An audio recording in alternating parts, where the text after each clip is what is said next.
Hi friends, so I am very excited to be creating this video. It's going to be a testimony of just my story and how the Lord brought me out of a lot. And I just want to first start off by, number one, thank you all for watching, but number two, I want to just do a little trigger warning here of some of the things I'm going to talk about. Abuse will come up, witchcraft will also come up, maybe a little bit of deliverance here and there will come up. I might save for a different video. I just want, to touch the basics on this one. But definitely abuse and witchcraft will come up. So if those things are uncomfortable to you, I recommend watching a different video or clicking off of this one or watching at your own pace. I just want to make sure everybody stays comfortable and, our hearts are okay. So I will start at the beginning. I was born in Pennsylvania, in an area where there's a lot of unsafe things. You would see police action all the time, and so that was what I was raised to. My mom was Jewish and my dad was a Christian. He was raised Christian, but he left the church very early in life. And I have an older sister and a younger brother, and growing up, it was hard because my mom was there, but not, she was very emotionally abusive in the way she would speak to us, the way she would, just very abusive in the ways that we would do anything and everything would be wrong to her. We were never loved. More specifically, I was never loved. I was always the one that was attacked in that. And so that was really hard to navigate, but also when you're in a Jewish household, if your mom is Jewish, you're raised Jewish, it's just the way it works. You're born in that's who you are. So growing up, I was Jewish. We would celebrate all the Jewish holidays. I ended up going to a Jewish summer camp from the time I was 8 to the time I was 19. So majority of my life I was in that camp, and I went to services every Friday night. I learned some Hebrew. It was all that surrounded. So my life was surrounded around the Jewish faith. I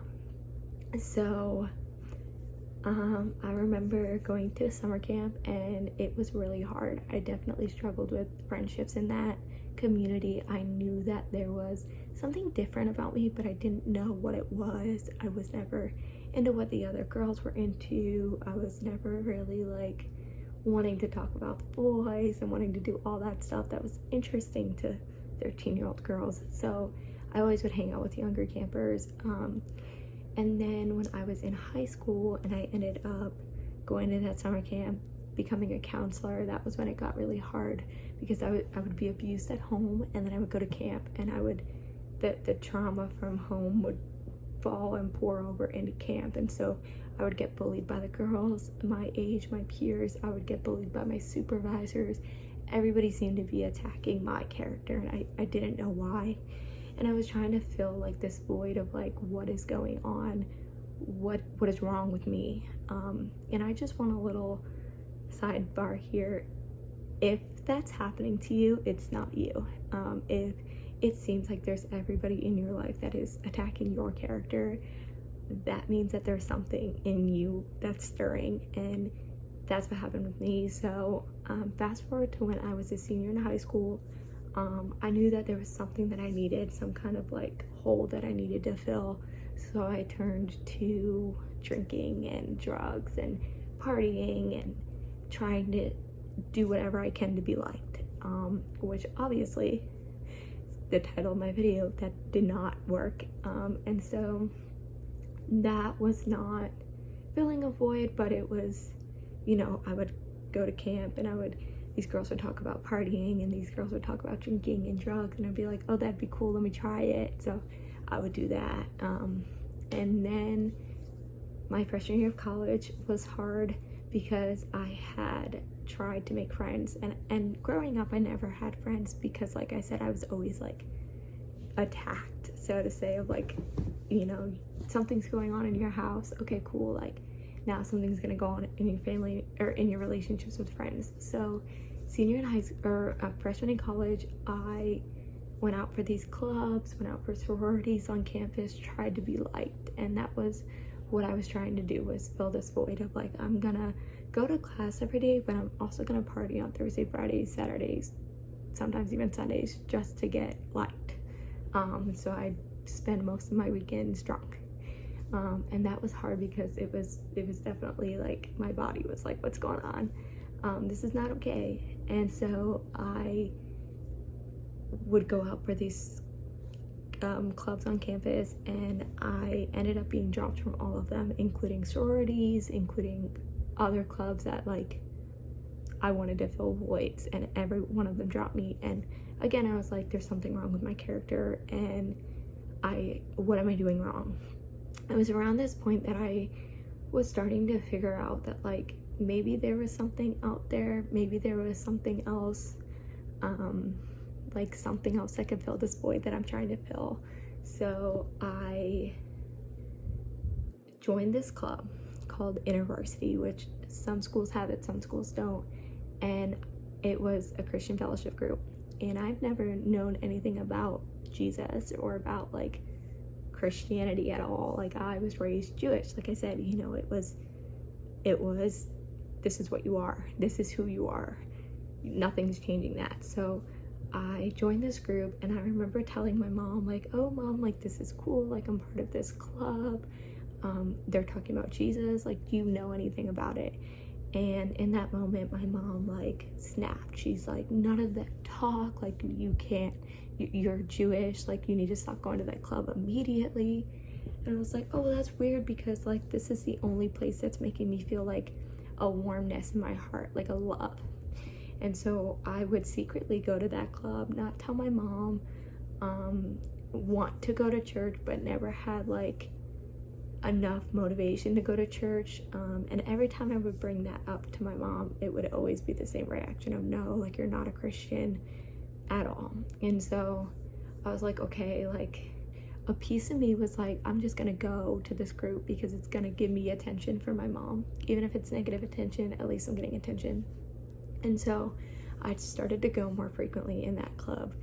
This summer of my freshman year of college, so 2019, it was my last summer at camp, and that summer ended up being the worst summer of my camp existence. It was the hardest summer. I ended up going to camp that summer and going to a Jewish summer camp, but claiming you're a Christian is very hard, because I would have this feeling in my heart of, you have to love these people even if they're mean and harsh to you, and that's hard in and of itself. And so I would walk around camp and just kind of live my own life of like, this is what I'm doing, I'm gonna live my life even if these girls are mean to me. And it was this summer that our owner of camp pulled me aside for no reason and was like, I want to fire you, you're just not a good asset. And I was like, what did I even do? Like, I'm just trying to vibe, I'm just trying to do my own thing. So it was really hard for me. In the middle of this summer was when I started developing an eating disorder, because it was something that I was like, this is my control, right? Like, I can control what I eat, I can control that nobody in this world likes me. Literally, that was my mindset. It's not a single person in this world likes me or loves me enough. And I was like, but I want to learn more about this Jesus person that I'm hearing, and why is, like, my worlds were colliding. And so I ended up going back home after that summer and just being so upset, and the fact of like, literally everybody's out to get me is what it felt like. So I continued in my partying starting sophomore year of college. I was still partying, but I was still going to this Christian group. I wasn't, on fire for the Lord, but I didn't know that you can. Like, I thought it was just like a religion and not a relationship. And so going back home on breaks from college, I remember it was just such a stronghold of like abuse, and just so angry all the time of being at home. And I remember there were times where I didn't even feel safe in my own room, which is so hard, like that's your room. So fast forward a few more years, I decide to apply to work for Disney, part of the Disney College program, and I get into that. And I'm excited because I'm moving to Florida, which is amazing. And so I was like, I'm gonna work for Disney, like this is gonna be awesome. So I ended up moving to Disney World, well, not to Disney World, but moving to Florida to work at Disney World. And this was when like my faith started to the gears started to turn. I was starting to go to church. I made a few friends and I was like, this is so fun. And I texted my mom right one Sunday morning and I was like, I'm at church, like this is great, you should definitely, I encourage you to go, just because I didn't know that was something that you really shouldn't say. And my mom that day basically was like, you're disowned from the Jewish faith, you cannot live one life but come home to a Jewish home. So it was very much like none of that, like you can't do anything Christian if you're Jewish. So disowned from the Jewish faith. I would go home on breaks still, but it was definitely like, you need to hide any cross you have. She would throw Bibles away that I would get. So it definitely seemed more of like she was angry at the Christianity side of it and not the me side of it. But again, growing up, I always thought it was my fault. I always thought everything was, against me. So she just was just so angry about it. COVID happened that year, so we all got termed, which means just we all got sent home because of this pandemic. And so I ended up going back home to my family, and that was right when I had started to get more of a relationship with the Lord. And then I was fired from my dream job and I had to move back home, and I started questioning things of like, why would a God like this let all of this happen, right? And so my faith was gone. I moved back home, no faith. There was nothing. I didn't even want to buy another Bible. I didn't, listen to worship music or anything. And so that had happened. And then a few months later, I was like, I'm not happy here. I'm still being abused on the daily. There's just something missing, this void again. And I had turned back to drinking and smoking and partying. And I was like, yeah, this might fill the void, which, sidebar, it doesn't. And so I was like, let's see if that will fill the void. And I started, getting with a bunch of guys and just trying to have them fill voids. And so it was definitely, I was chasing after something, so to say. So a few months after Disney had shut down and they'd fired us, I decided to move back to Orlando with no money, literally nothing. And I said, peace out, I'm leaving. And I hopped on a flight and I moved to Orlando, lived in a house with girls I had just met on Facebook. I don't encourage that, but it was in that moment I needed to get out of my house and I needed to find the safety of that. And so I moved into a house with girls. We were very party on the week, during the week, because we were living off of unemployment because nobody, was working. And then on the weekends, on Sunday, we go to church. So it was definitely hard navigating that double life I'm living, of we're partying one day, we're going to church the next day, where exactly am I at in my faith? And so it was around this time that I had moved out of that house and moved into an apartment, and that was when the partying stopped completely. I was not doing it anymore. I knew that there was a void I needed to fill, but I wasn't filling it from partying. And when you party for years and you don't fill a void, you're not gonna fill it. And so I did not fill that void, and that was okay to not fill that void in that moment. And so I started going to church more. I was teaching at a school at this point. I was consistent in that. I, at this point, decided that I would not tell my mom anything about me going to church, not tell my family anything. So my church was a double life of when I'm at home, when I'm visiting, I'm not telling my family anything. I'm hiding necklaces. I am hiding my faith tattoo. I'm hiding all this stuff from them. They don't know. And so I, would live that life of I'm going to church every day or every weekend. I'm going to young adults groups. But my family knows nothing. And so I was doing that for a few years. And then I had gone to church for a young adults group on a Thursday night, and I remember there was a table for a summer camp, and I was like, oh, let me like apply to work at a summer camp, like maybe they'll be nicer to me this time. And I ended up doing that and working at that summer camp, and that was this past summer. And I worked at that summer camp this past summer, and it was completely different than working at a Jewish summer camp when I'm working at a Christian summer camp. And that was when I definitely was processing through trauma and relationships that needed to be worked through. I also was, really getting a connection with the Lord in this moment. So after camp, I'd moved back in with family, and I was definitely becoming more like consistent of I'm gonna go to church. I don't care if my family knows. I'm gonna go to church. I'm gonna form this relationship with the Lord. It was in this season where my mom was no longer living with my dad, so they were together but they weren't living together. My mom was living up in Pennsylvania and my dad had moved down to Florida, so I was living in Florida with my dad and not with my mom. And in this moment, my sister had said something along the lines of, I'm a witch, I practice witchcraft. And in that moment, like, I was like, what does that mean? Because all I've known was Jewish, being raised Jewish, and then Christian. And so I was like, what is witchcraft? And so I started doing research on that of like, whoa, like there's a whole another portal out there that I don't know about. And it was definitely scary, like seeing, the void that she was trying to fill and still to this day is trying to fill in that moment. And so I was like, well, that's kind of scary. Like, I'll be praying for you. Like, I don't know what I can say. I don't know what I can do, but it's scary. And another sidebar here, y'all, witchcraft is so real. And I just want to encourage you, like, if you are or know somebody that does practice that kind of stuff, reach out to someone.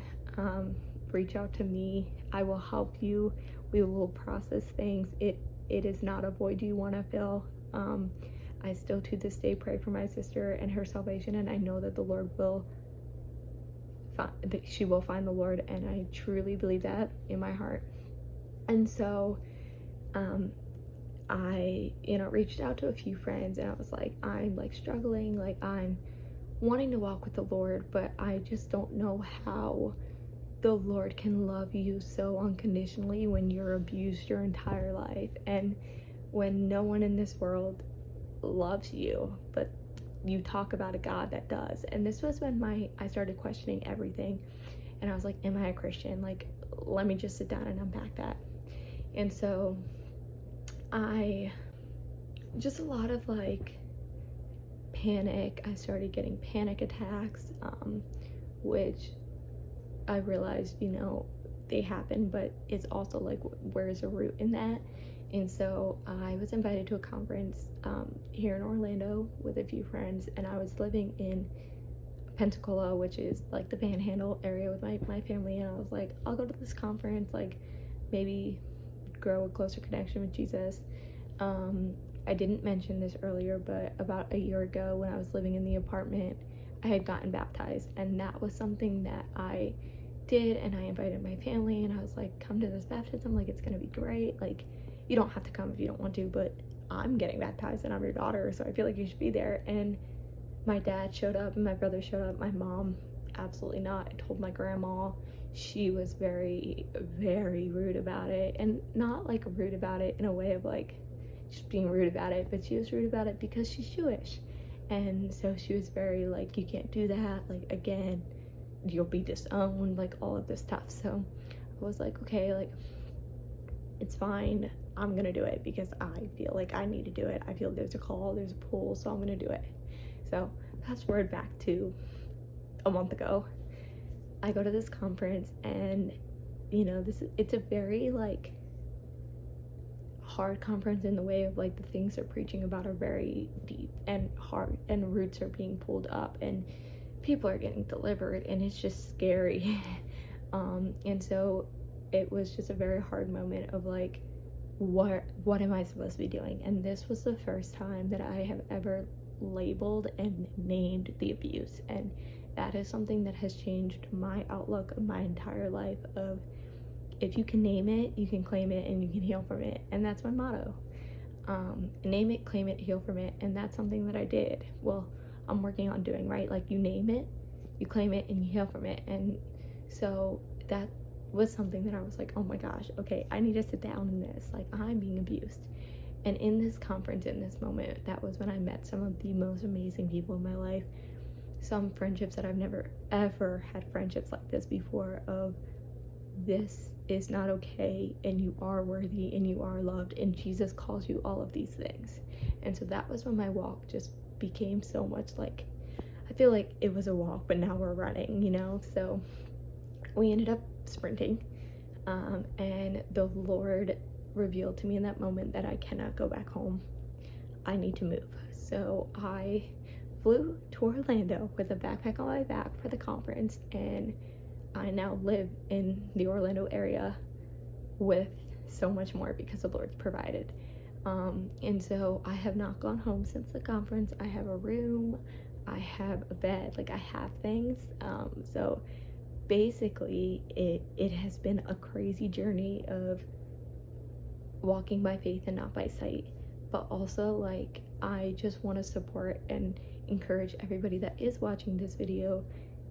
If you do have a relationship with the Lord, dig into that. But if you don't, please reach out to someone. Jesus wants you, and he is there for you with open arms. And I ran to him, and I truly encourage everybody to run to him. He is a loving father who loves his children unconditionally, and that word in and of itself, unconditionally, is so hard.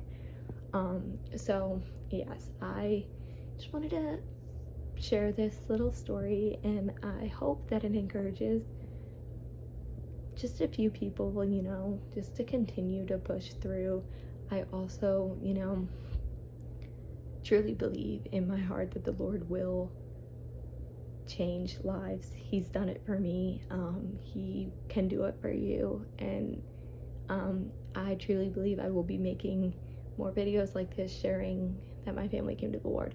So yeah, I just encourage you to walk with him. It has been the best decision I've ever made in my entire life.